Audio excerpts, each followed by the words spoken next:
こんにちは。今日は襟ぐりからぐるぐると編んでいく長袖のカーディガンを編んでいきます。とても楽しい編み方なので、よかったら試してみてください。使う糸はダイソーさんのソフトミックス。色はクリームイエロー。材質はアクリルとウール。40g で約72メートル。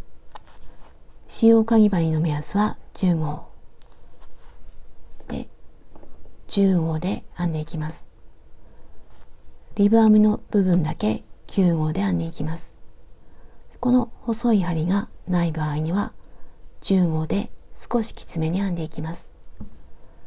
あとはボタンをいくつか、マーカーととじ針を使います。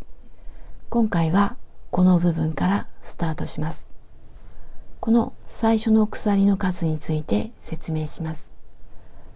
今回私は鎖を36目。鎖36目でこんな感じで編むと、だいたい女性ものの L サイズぐらいになりました。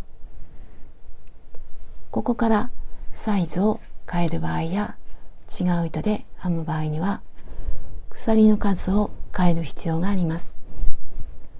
で、そのいくつかのパターンを書いてみました。これは実際に試していないので目安です。で、ちょっと説明します。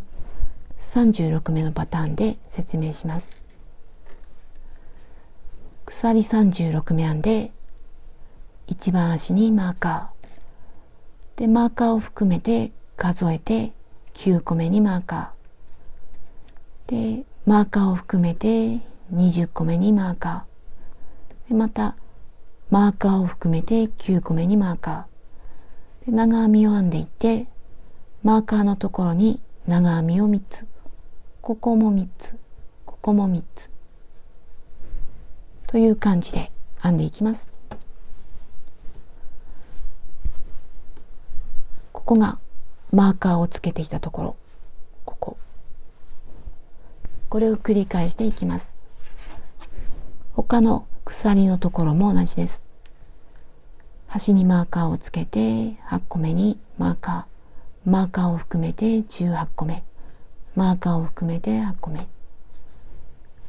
鎖の数を変えたらまたこの間隔も変えていって、でマーカーのところに長編みを3つ。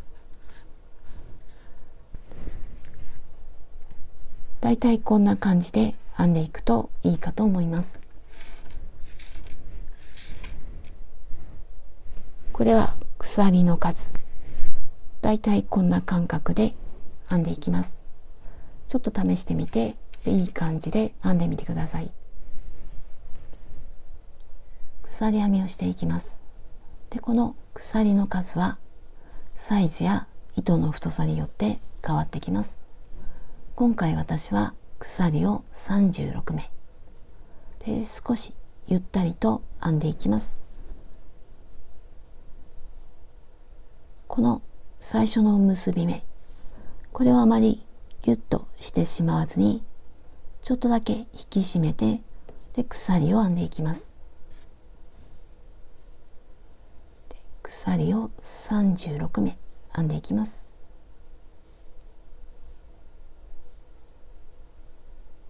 鎖編みが終わったらマーカーをつけていきます。最後の鎖、ここにマーカーで、次はこのマーカーを含めて数えていきます。ここから9個目、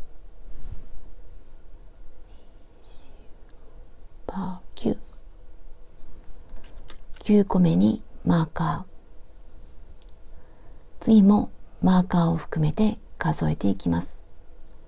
20個目にマーカ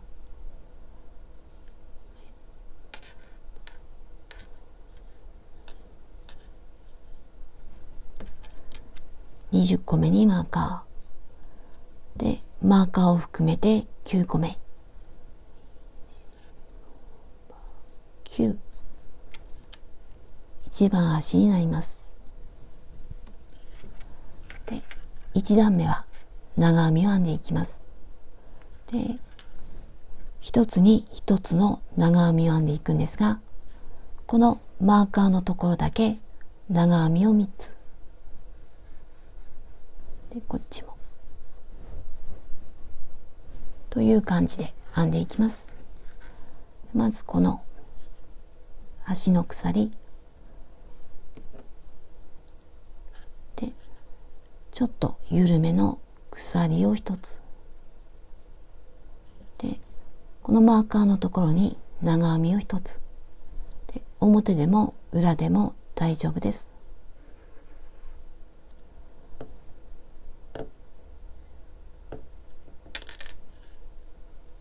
マーカーのついていたところに長編み、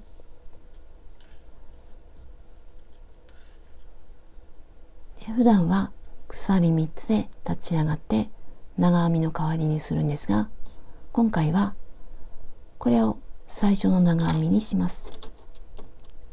で、後で分かりやすいようにマーカーをつけておきます。で、ここはマーカーのついていたところなので、ここに長編みをあと2つ、同じところ、これが2つ目、次は3つ目、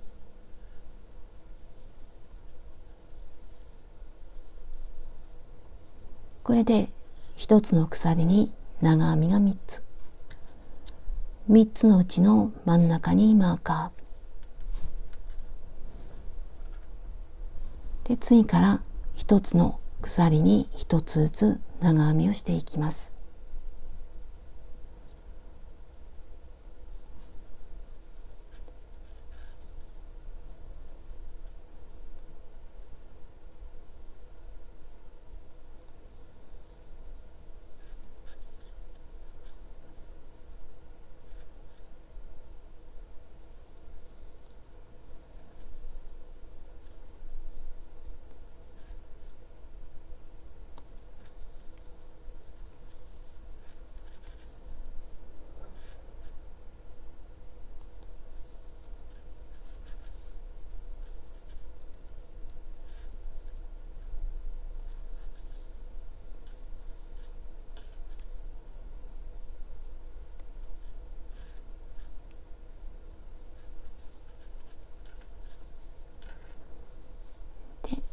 マーカーの手前まで来ました。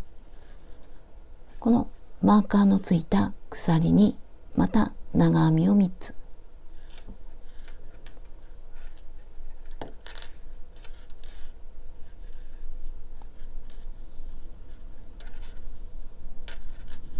1、2、3、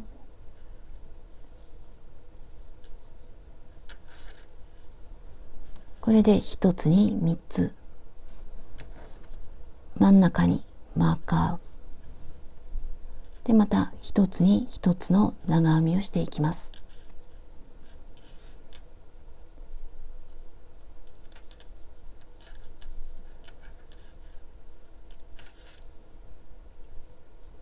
で、このまま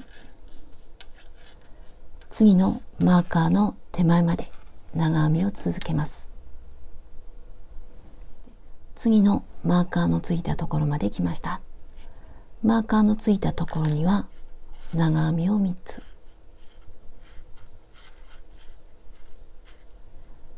1、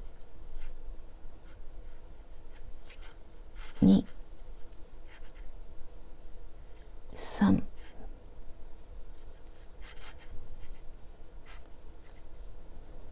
で、真ん中にマーカーで、また1つずつ編んでいきます。端のマーカーのところにも長編みを3つ。これで端まで編んでいきます。端まで編んできました。一番端の鎖にも長編みを3つ。3つのうちの真ん中にマーカーをつけます。で、次は2段目。少し緩めの鎖を1つ裏返します。鎖の根元に長編みを1つ、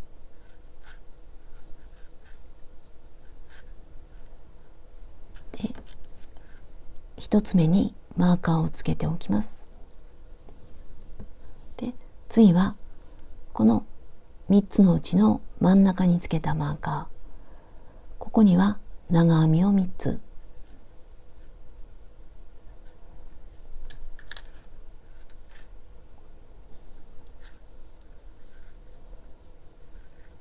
1、2、3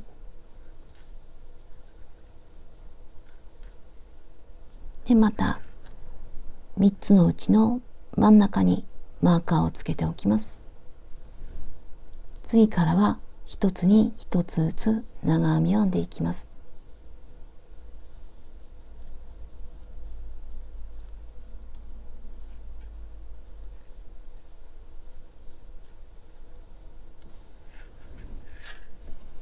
次のマーカーのついているところでも同じです。マーカーのついているところには長編みを3つ、まず1つ目、2つ目、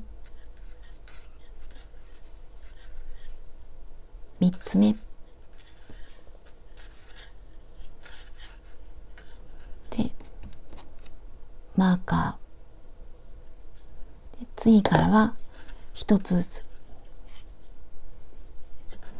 またマーカーのところでは3つで1つずつで、またマーカーのところで長編みを3つ、端まで編んでいきます。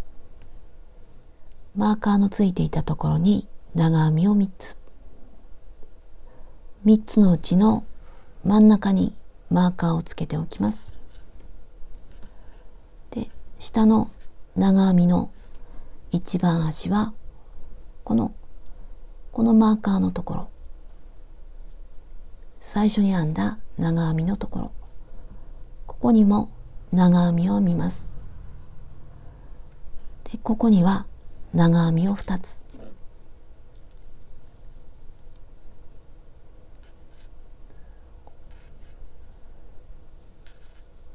まず1つ目、同じところにもう1つ、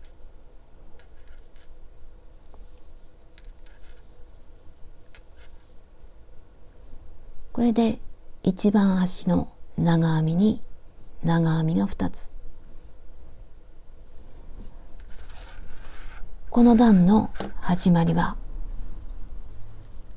長編みが1つ、一番端の長編みに長編みが1つ、最後は1つの長編みに長編みが2つ、段の始まりは1つの長編みに1つの長編み、段の終わりでは1つの長編みに2つの長編み、次も同じように始まりは1つ、終わりは2つで、次も同じ、毎段同じように終わりのところでは長編み2つにします。で、3段目を編んでいきます。少し緩めの鎖を1つ裏返します。鎖の根元に長編みを1つで、ここは段の始まりなので1つの長編みに1つの長編みで、ここはまた1つの長編みに1つ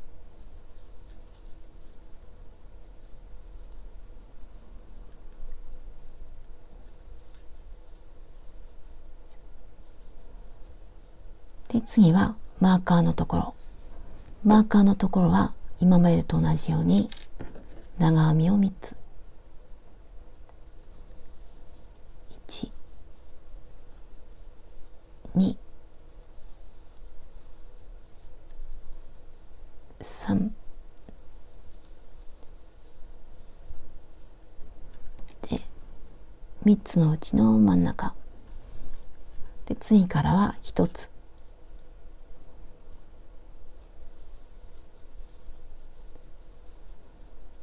で1つで、このまま長編みを続けていって、マーカーのところでは長編みを3つで、また1つずつマーカーのところでは3つで、また1つずつマーカーのところでは3つ、ここまで編んでいきます。端の長編みのついていたところには長編みを3つ、3つのうちの真ん中にマーカーで、次はこの長編みの上に長編みを1つで、次はここは段の終わりなので長編みを2つ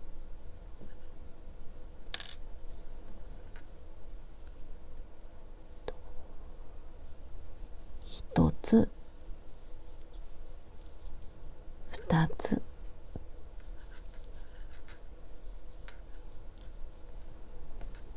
これで3段目が終わりました。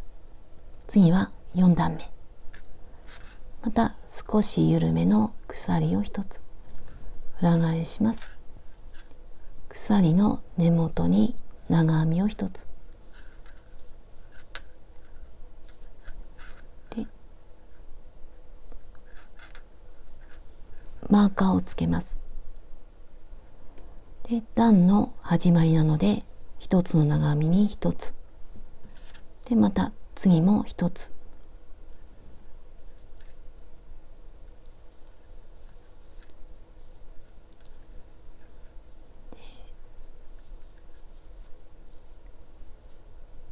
で、このマーカーのところでは長編みを3つで、次も3つで、次も3つ、ここにも3つ、3つの隣は1つずつで、この一番端は段の終わりなので長編みを2つ、これを続けてしばらく編んでいきます。糸が短くなったので新しい糸に変えます。糸を変えるタイミングは長編みの途中、3本のうち2本から引き抜いて、この2本を新しい糸で引き抜きます。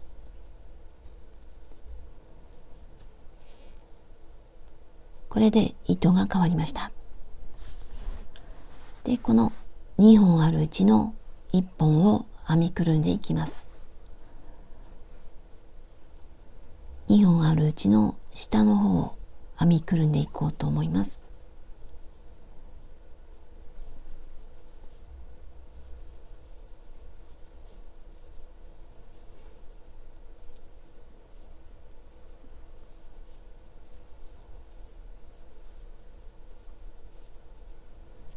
で、このまま長編みを続けて、こっちは次の段を編むときに編みくるんでいこうと思います。とじ針で入れていっても大丈夫です。17段編んできました。長さは約26センチ。ここは必ず奇数にします。で、表と裏を確認します。1段目が表の方を表にします。ここは表で、これは裏。表を表にします。で、マーカーとマーカーを合わせます。で、整えて、こっちも合わせて整えて、で、今の状態はこの斜めのラインと斜めのラインが重なる少し手前、だいたい2センチぐらい、この状態で一旦ストップして、次は胴体を編んでいきます。違うサイズや違う糸で編む場合にもこのクロスする少し手前でストップして、次は胴体を編んでいきます。胴体を編むときには、糸の出ているところから袖を残して胴体だけを編んでいきます。ここは編まずに胴体だけ編んでいきます。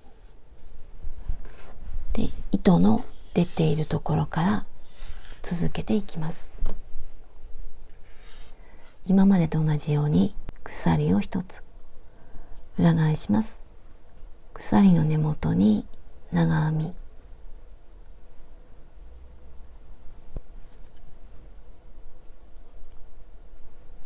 でここから一つに一つの長編みを編んでいきます。隣にも長編み、次もこのまま次のマーカーの手前まで長編みを続けます。マーカーの手前まで編んできました。マーカーのところにも長編みを一つ、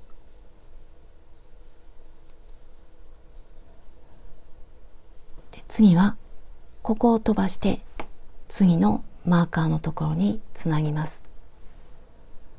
ここをつなぐと袖ができます。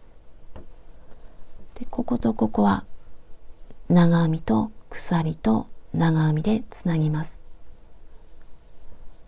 長編みの後に鎖を3つ、1、2、3で長編みのところ、裏を手前に向けて長編みをします。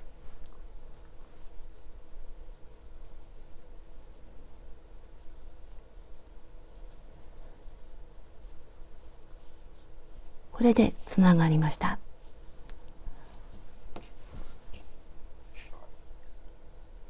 で、この鎖は脇の下のゆとりになります。実際に腕を通してみてきついようであればこの鎖を増やします。このままで大丈夫ならこのまま続けていきます。で、長編みを続けて次のマーカーのところまで長編みを編んでいきます。次のマーカーまで来たらまたマーカーのところに長編み、長編みを編んで鎖で、またマーカーのところに長編み、端まで編んでいきます。端まで編んできました。一番端の長編みの上にも長編みを一つ、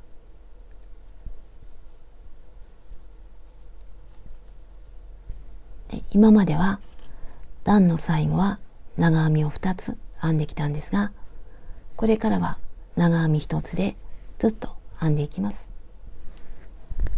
段の始まりも1つで終わりも1つ、これでまっすぐ編んでいきます。で次も長編みを編んでいきます。鎖を1つ裏返して鎖の根元に長編み、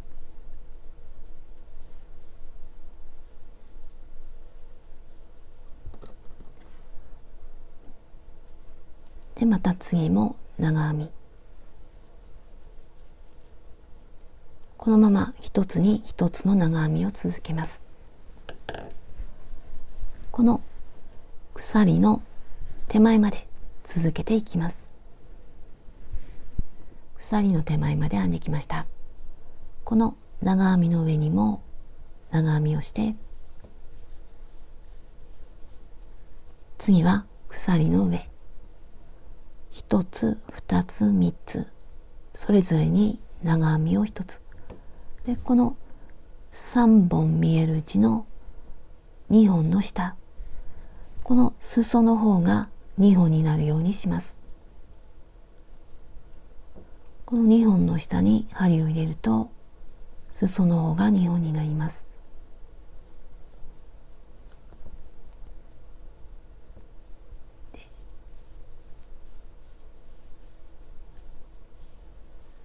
また3本あるうちの2本の下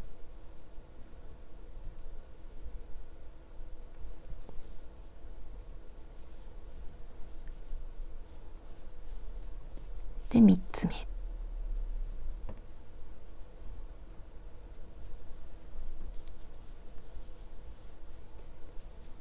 これで長編みは3つ。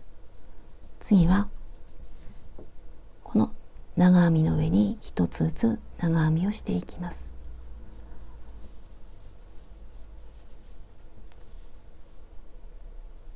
でこのまま長編みを続けて次の鎖のところまで、鎖のところまで来たらまた鎖の上に長編みで、また長編みを編んで端まで編んでいきます。端まで編んできました。一番端の長編みにも長編みを1つ、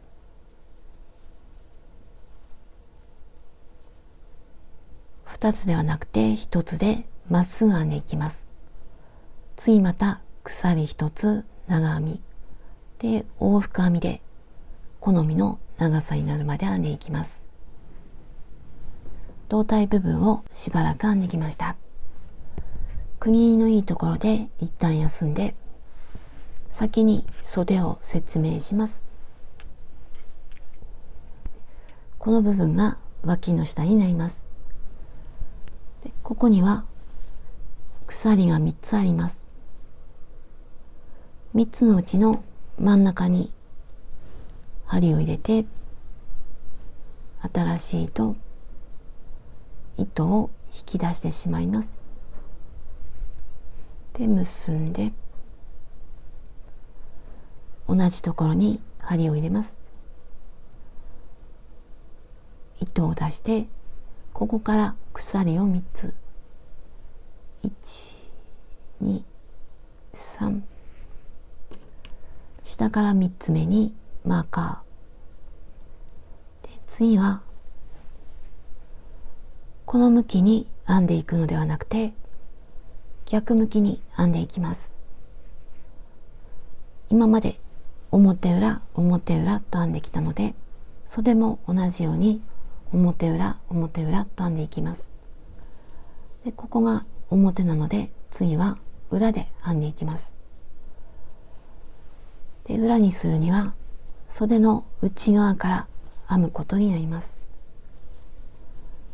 で次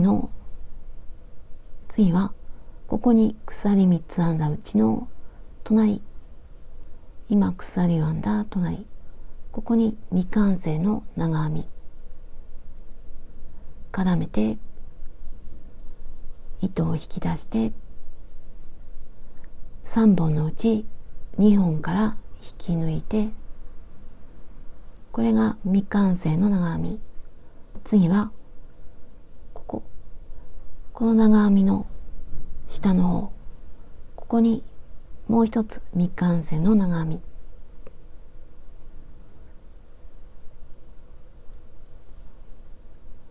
足して2本から引き抜いて、これで未完成の長編みが2つ、これを一度に引き抜いて2本が1つになって減らし目。次も2本を1つにします。この長編みの上の方、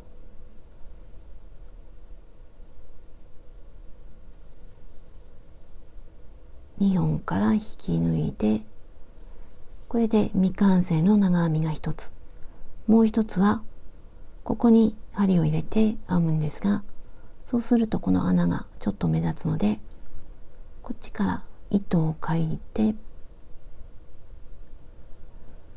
こういう感じで未完成の長編みをしたいと思います。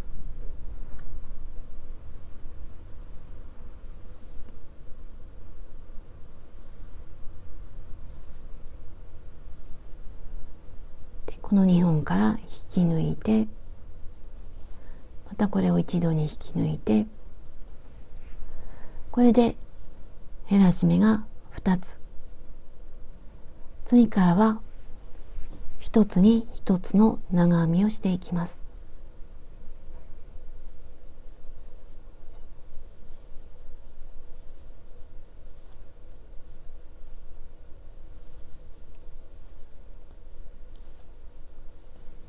でこのままぐるっと編んでいきます。脇の下まで編んできました。こっちと同じように減らし目を2つ。こっちはこことここ。ここは下の長編み3つの真ん中の上のところ。ここに未完成の長編み。で、目立ちそうなのでちょっと借りて未完成の長編み。次はこの長編みの上の方、ここに未完成の長編み。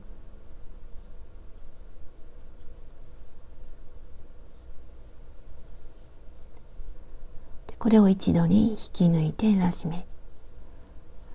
もう一つはこの長編みの下の方、ここに一つと鎖の隣、こことここに減らし目。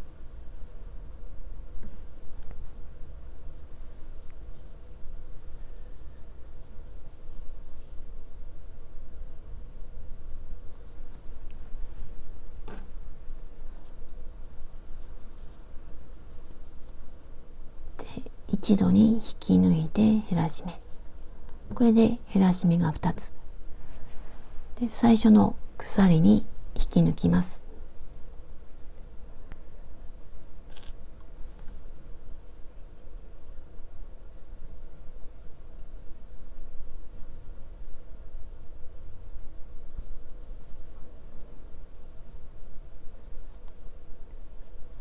これで袖の1周目が終わりました。で1周目に後で数えにくくなるので念のためマーカーをつけておきます。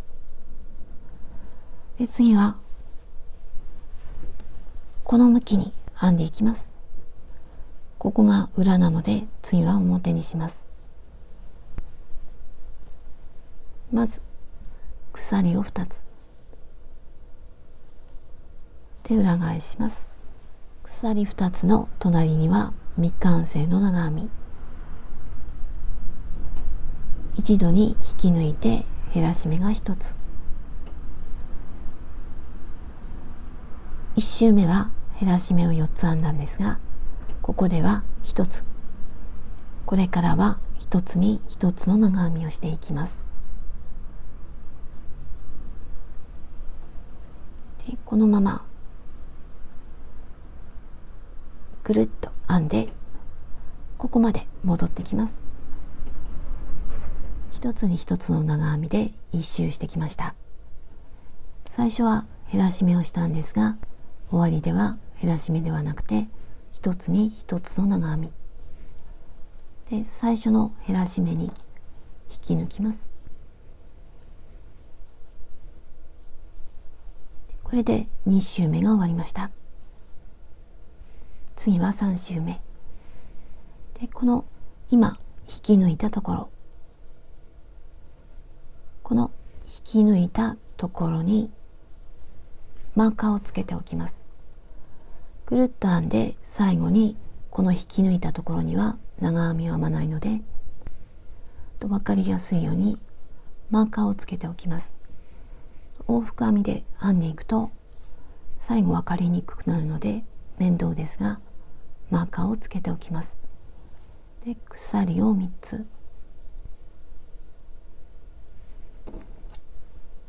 1、2、3。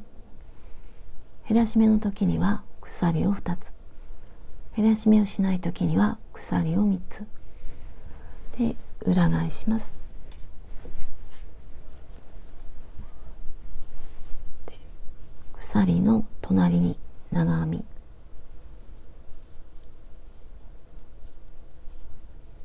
次も長編み通の長編みを続けていきます。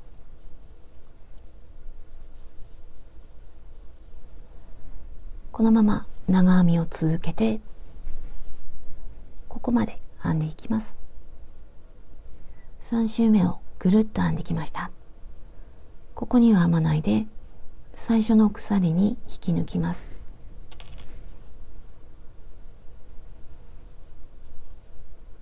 これで袖の3周目が終わりました。次は4周目。4周目も同じように減らし目をしない長編みを編んでいきます。でこれからこの減らし目をしない長編みと減らし目をするところを繰り返していきます。見やすいようにマーカーをつけました。ここが袖の1周目。減らし目を4回しています。2周目は減らし目を1回。3周目4周目は減らし目をしないで5周目に減らし目を1回。6周目7周目は減らし目をしないで8周目に減らし目を1回。8周目以降は毎回1つずつ減らし目をしています。で、ここまで。これはご自身の体に当ててみて、でちょうどいい長さにするんですが、私の場合はこの8周目を含めて14周。この袖を編み始めたところから数えると21周。で、この脇の下から測るとだいたい32センチ。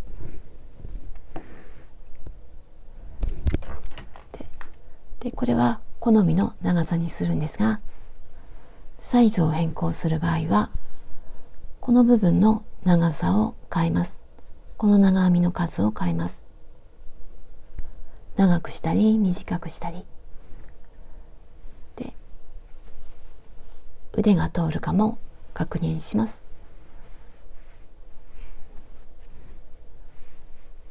で、多少であればこの部分を長編みを増やしたり減らしたりして、もっと変える場合にはこの部分の増減なしの長編みの数を増やしたり減らしたりします。で、ここまで編んでいきます。21周編んできました。お好みの長さになったら細編みで1周します。で、細編みを編んでいくんですが、このままだと緩いので減らし目を何箇所かして狭くしていきます。で、今はこの状態で約12センチで、これで4箇所減らし目をしてリブ編みをすると出来上がりの幅はこれぐらい、だいたい 9.5 センチぐらい。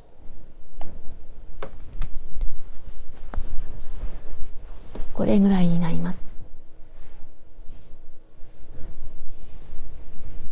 で、これが4箇所減らし目をした状態。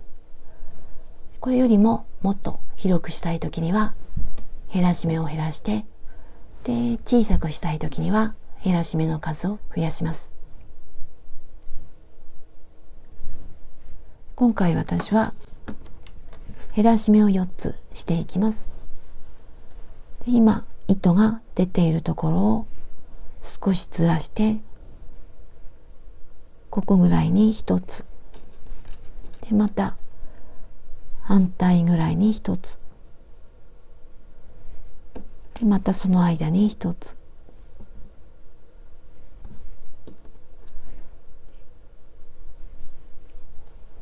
これぐらいの間隔でしてみようと思います。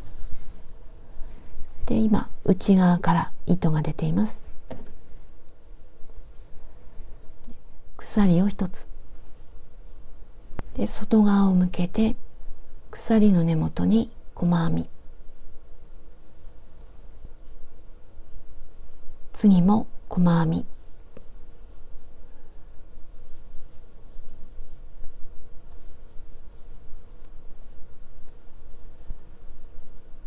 マーカーのところでは減らし目、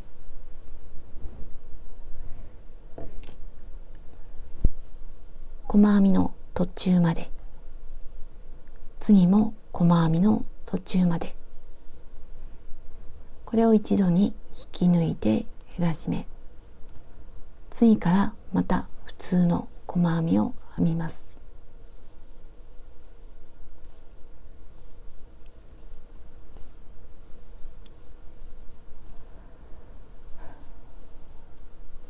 でまた減らし目、引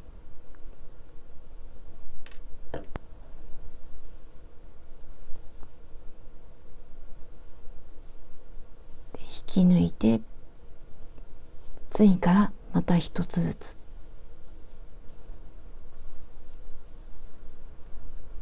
でまたマーカーのところでは減らし目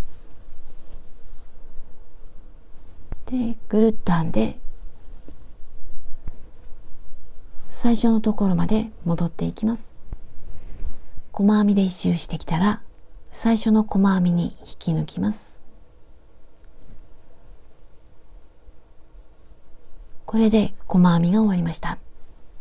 次はリブ編みをしていきます。ここで針を少し細いものに変えます。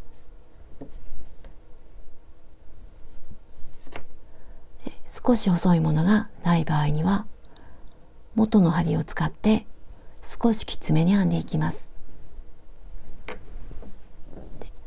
鎖を8個、1、2、3、4、5、6、7、8、鎖を8個、この鎖が長さになります。鎖8個で編んだ場合、長さは約6センチ。もっと長くしたいときには鎖の数を増やします。鎖8個編んだら鎖をもう一つ、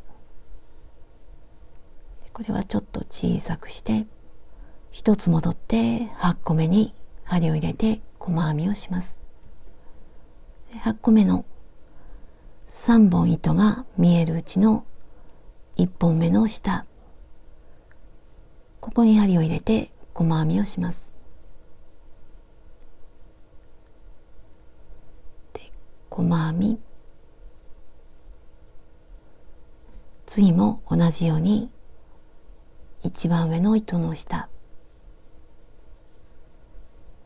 次も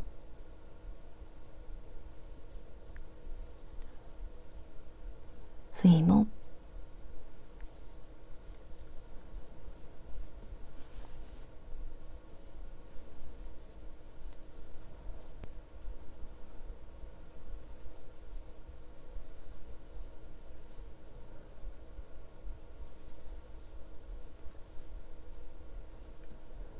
これが根元の鎖。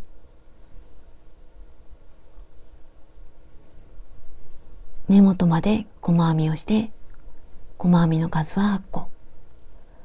次はこの本体とつなぎます。でここにはもうこの糸が入っているので、この隣に引き抜き編みでつなぎます。ここではなくてここに引き抜き編み、これでつながりました。で隣にもう一回引き抜き編み、これで引き抜き編みが2つ。で次はこれを裏返します。裏返すとこの糸は手前に来るんですが、これを向こうに寄せて細編みの一番下に細編みをします。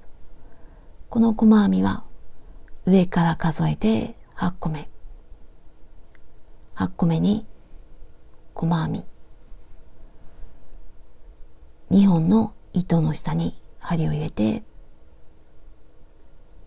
細編みをします。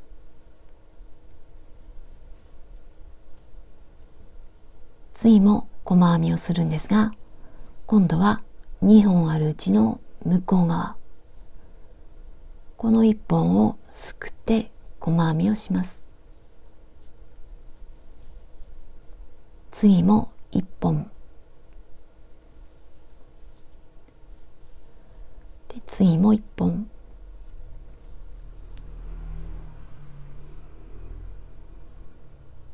このまま端まで細編みをしていきます。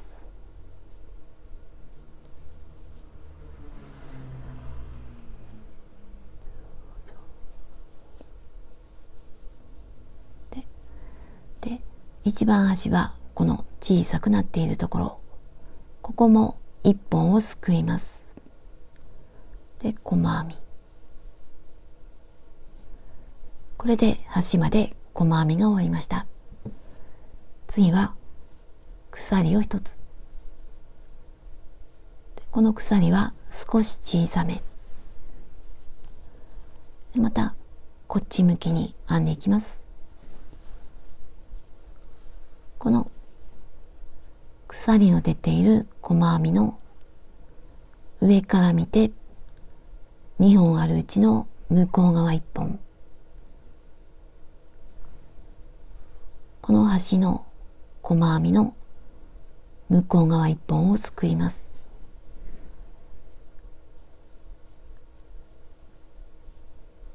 次も向こう側1本、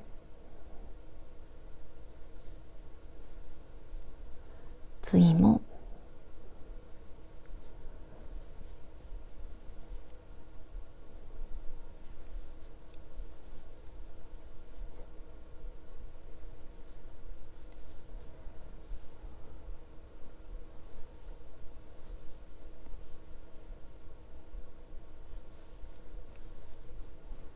で、これが根元の細編みの頭、ここも2本のうち向こう側1本、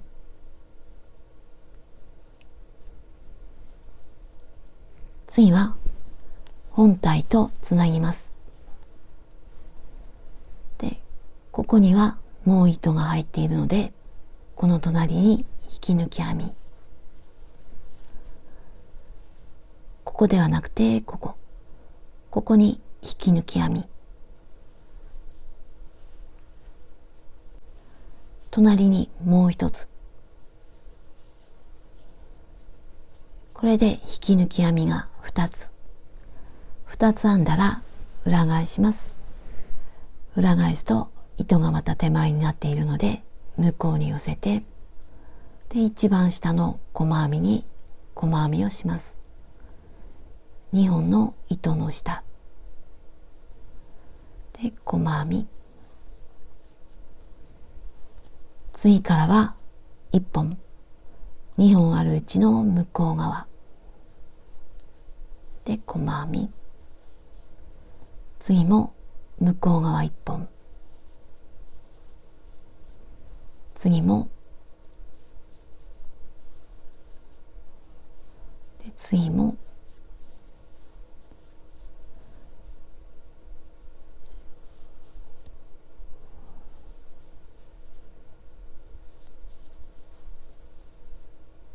で、この端の小さくなっているところも細編みをして、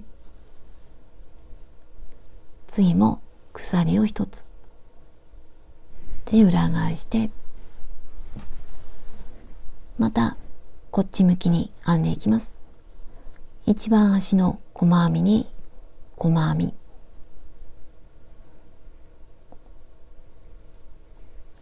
1本をすくいます。次も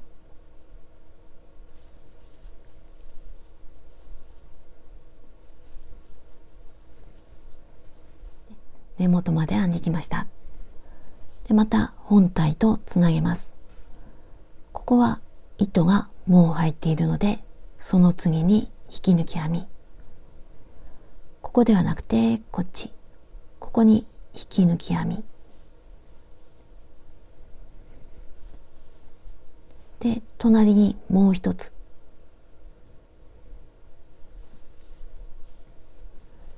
これで引き抜き編みが2つ編んだら裏返して、また同じように編んでいきます。糸を向こうに寄せて、一番下の細編み、これは端から8個目、2本をすくって細編み、次からは1本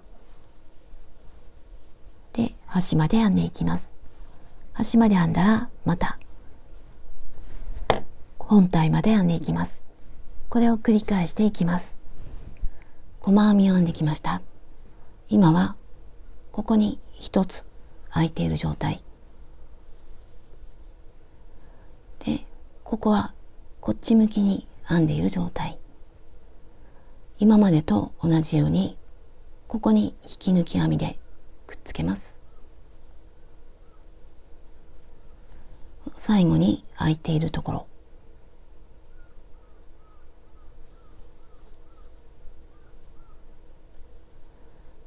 でもう一つは最初の鎖の根元、ここに引き抜き編み、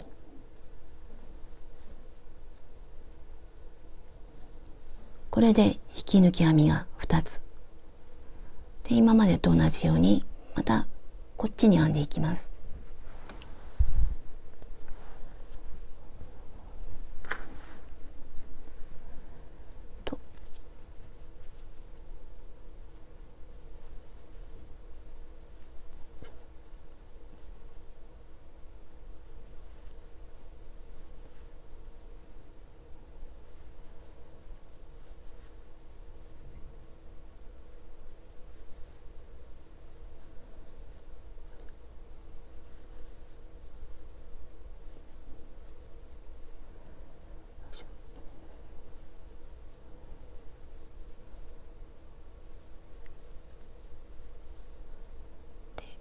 最後、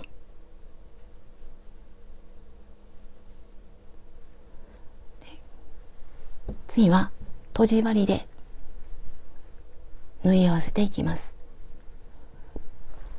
で、この長さの3倍から4倍残して糸を切ります。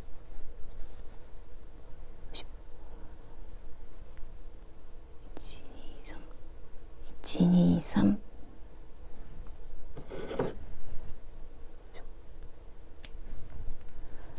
で、かぎ針を抜きます。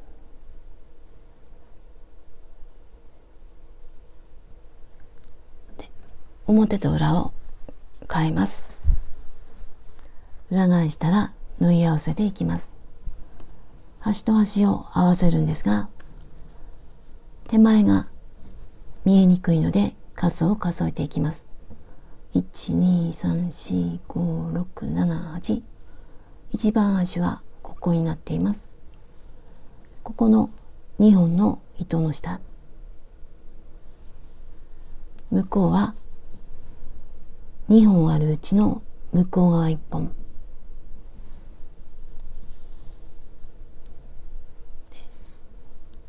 同じところにもう一度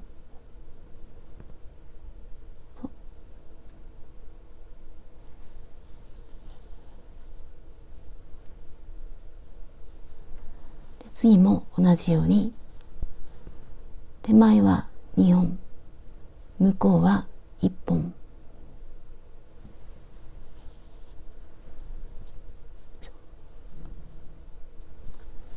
次も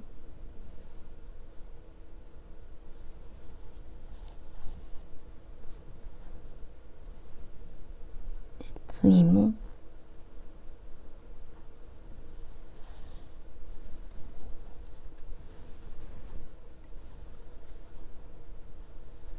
これでここまで縫い合わせていきます。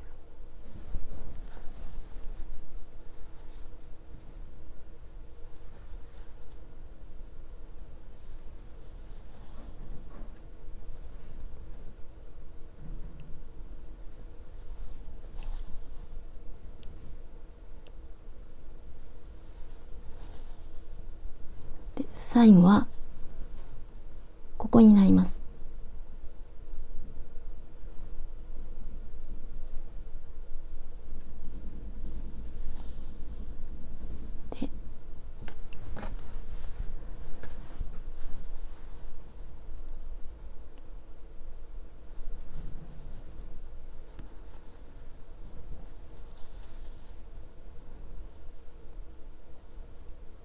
で、あとはこの今まで縫ってきたところを通って隠していきたいと思います。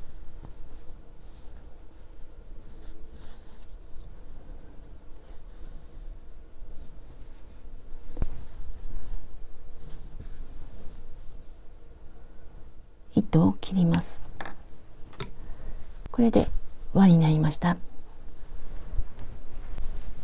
往復編みを繰り返してリブ編みの手前まで編んできました。この部分の長さは好みの長さにします。もっと長くしてお尻が隠れるぐらいの長さにしても大丈夫です。好みの長さにするんですが、この後袖と同じようにリブ編みをするので、あと7センチぐらい長くなることも含めて長さを決めます。私の場合、今回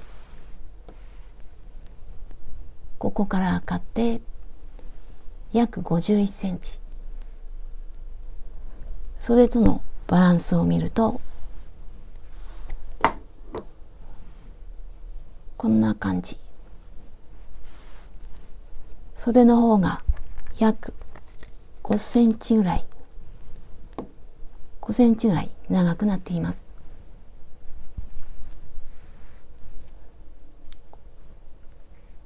で、今回私はこのバランスで編んでいきます。編んできた段数によって糸が出ているところは違うんですが、左右どちらでも大丈夫なので、今糸が出ているところから続けてリブ編みをしていきます。これから編んでいくリブ編みは袖と同じように編んでいきます。袖は鎖8個、裾の方は鎖12個で編んでいきます。ここより少し長めにしていきます。1、2、3、4、5、6、7、8、9、10、1、2、これで12で裏返して鎖12個編んだ上に鎖をもう一つでちょっと小さくして12個目の鎖の1本の糸の下細編みをします。で、次も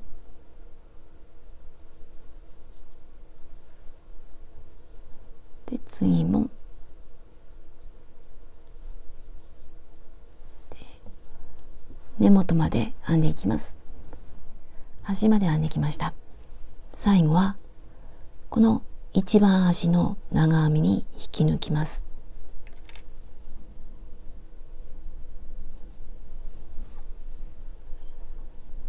で、一回鎖を編んで糸を切ります。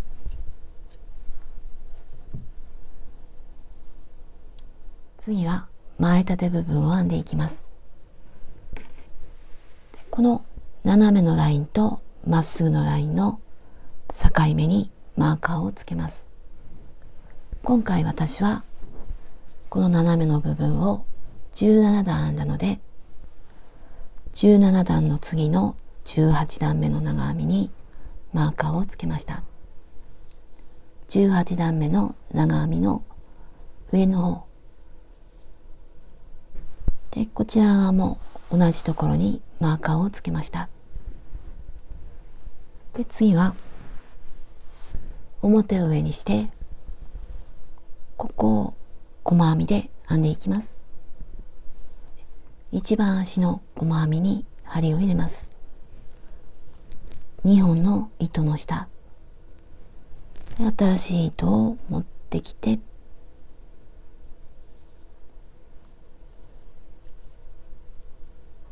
鎖を一つ、同じところに針を入れて細編みを一つ、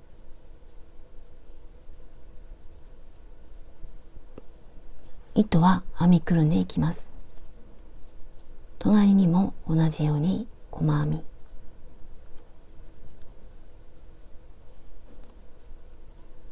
次も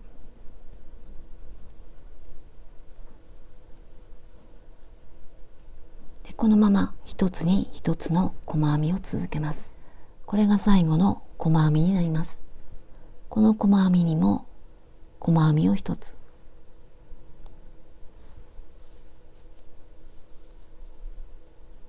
次は長編みに細編みを編んでいきます。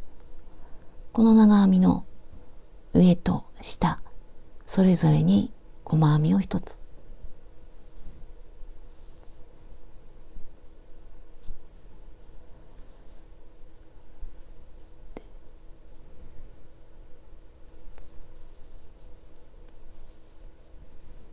で糸端は編みくるんでいきます。でなるべく目立たないところ、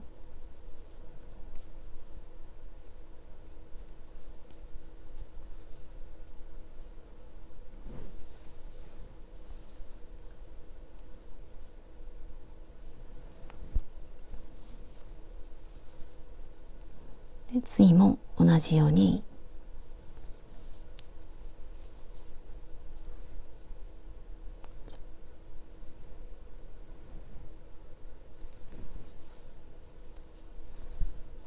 でこのままマーカーのところまで編んでいきます。マーカーをつけた長編みの手前まで編んできました。マーカーをつけた長編みの下の方に細編みを一つ、穴が目立つので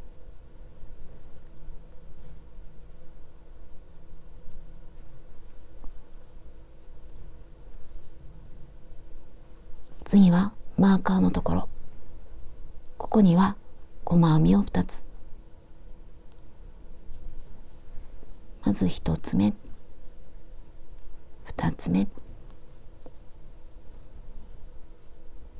で、次からはここと同じように1つの長編みに2つずつ細編みを編んでいきます。この長編みの下の方と上の方で、このまま細編みを続けて、この最初の鎖、ここには長編みが3つ入っています。ここまで細編みを続けます。端まで編んできました。この長編みにも細編みを2つ、もう1つ、次はこの糸端の出ているところに細編みをします。その前にこの部分は編み進めていくとどうしても緩んで穴が目立ってしまうので、一回この結び目を緩めて、でここを引き締めて小さくします。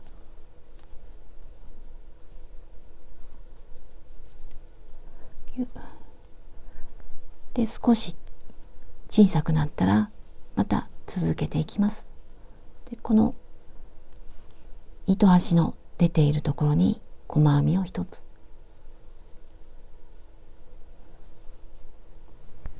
で次はこの長編みに一つずつ、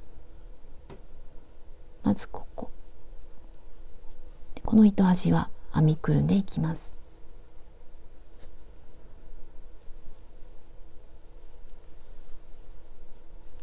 次はここ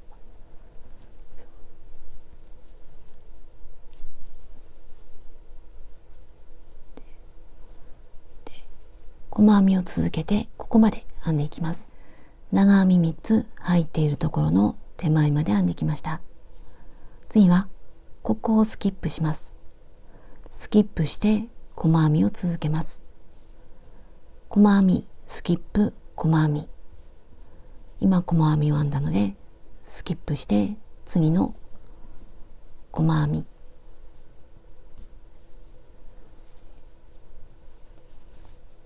でまた次も細編み次も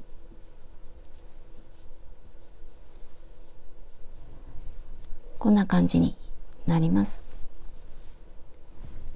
でまた細編みを続けて次の長編み3つのところ、ここまで来たら細編みスキップ細編み、ここと同じように編んでいきます。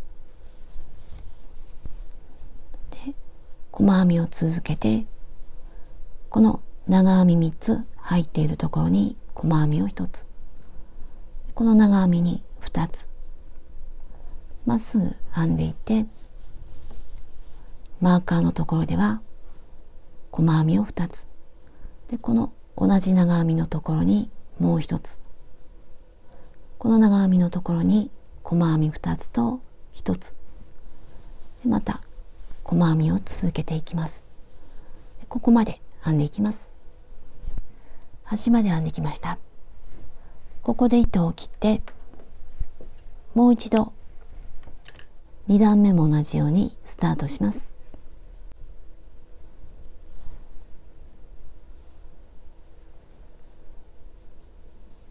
鎖を1つ、根元に細編み、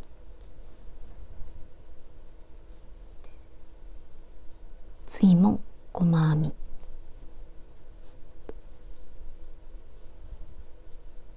で次もこのまま細編みを続けます。で1段目に細編みを2つ入れたところもそれぞれに細編みを1つずつで、この長編みが3つ入っているところにも細編みを1つずつで、この襟ぐりのくぼんでいるところにも1つずつで、ぐるっと編んで反対側の裾まで編んでいきます。編んだら糸を切ります。で次はボタンホールを作っていきます。どこでも大丈夫ですが、私は斜めのところからちょっとだけ下がって、で間は細編み11個、ここも11個、これぐらいの間隔で作っていきます。3段目はボタンホールを作っていきます。作りたい位置の真ん中にマーカーをつけました。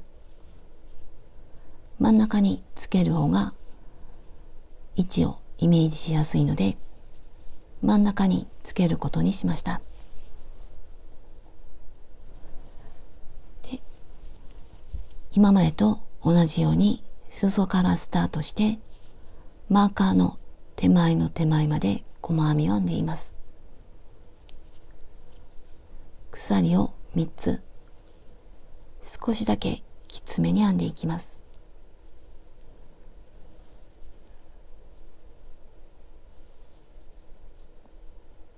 でこの鎖の数はボタンの大きさに合わせます。で鎖の数と同じだけ下の細編みを飛ばします。123、123、3つ飛ばして4つ目に細編み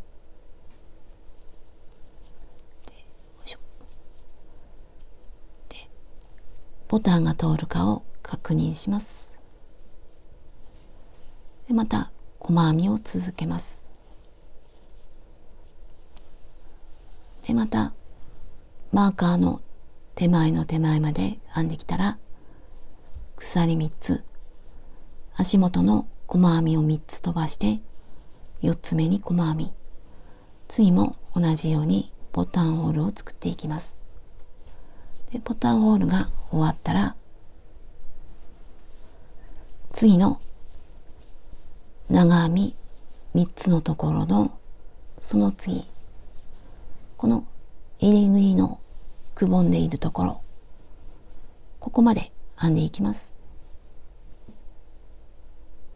襟ぐりのくぼんでいるところまで来ました。この長編み3つの延長線上、この細編みをスキップしていきたいと思います。細編みスキップ細編み、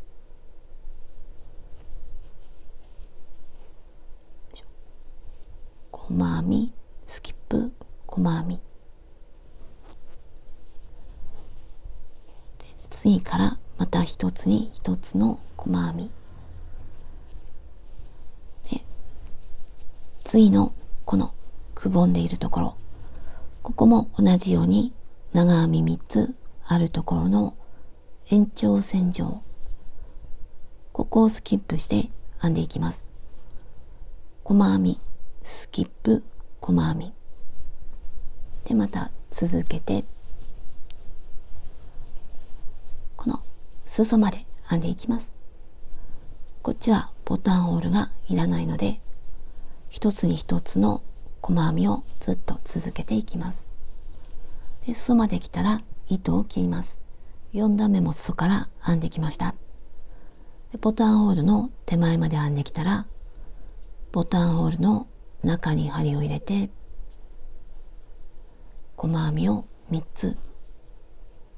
まず1つ目、2つ目、3つ目。さっき編んだ鎖と同じ数だけ細編みをします。次はこの細編みの上、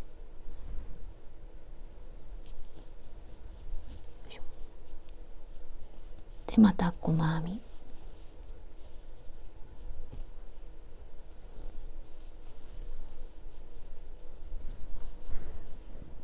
でこのまま同じように細編みを続けて、またここに細編みを3つ、でここから細編みを続けて、次も同じように編んでいきます。でずっと編んで、ここまで来ても同じように一つに一つの細編み、ずっと一つに一つの細編みを続けて、裾まで編んでいきます。で裾まで来たら糸を切ります。で5段目はまた裾からスタートして、で全部一つに一つの細編みを編んでいきます。ずっとここもここもここも全部端から端まで一つに一つの細編みを続けます。でまた裾まで編んでいったら糸を切ります。で糸を切ったら糸始末をしていきます。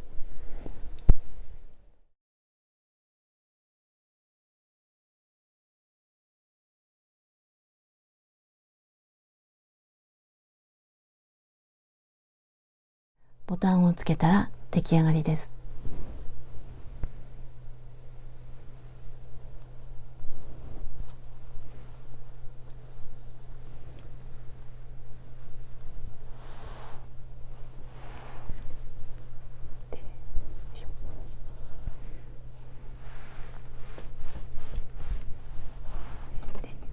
こんな感じに出来上がりました。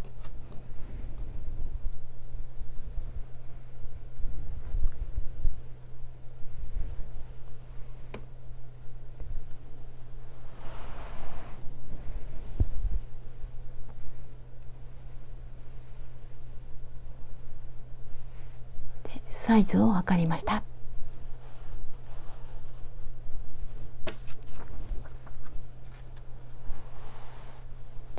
ここからここまでは約19センチ、斜めのラインは32センチ、ここから裾までは36センチ、腕は太いところが19センチ、細いところは9センチで、首から袖口までは73センチ、上から下までは約63センチ、横幅は約50センチ、使った糸は約500グラム。この玉でいうと13玉。